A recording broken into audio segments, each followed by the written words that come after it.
इमरान खान ने बोल पर पाबंदी की मजम्मत भी की। चिश्तियां जलसे में खिताब करते हुए कहा, मेरी तकरीर दिखाने पर बोल पर पाबंदी लगाई गई।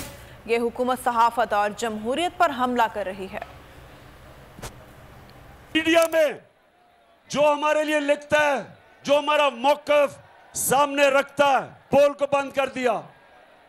अच्छे अच्छे सहाफ़ी, नामवर सहाफ़ी जो अपने ज़मीर का सौदा नहीं करते,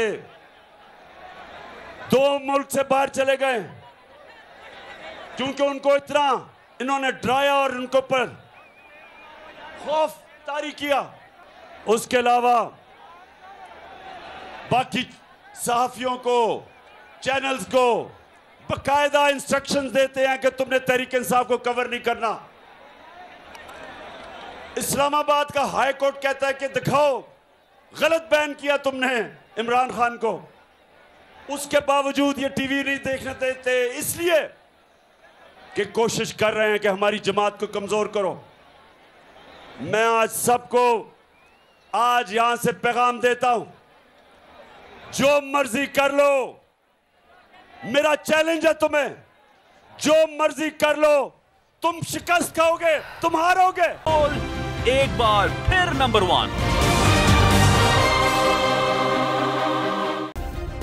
सब्सक्राइब करें और बेल दबाएं ताकि कोई खबर रह न जाए।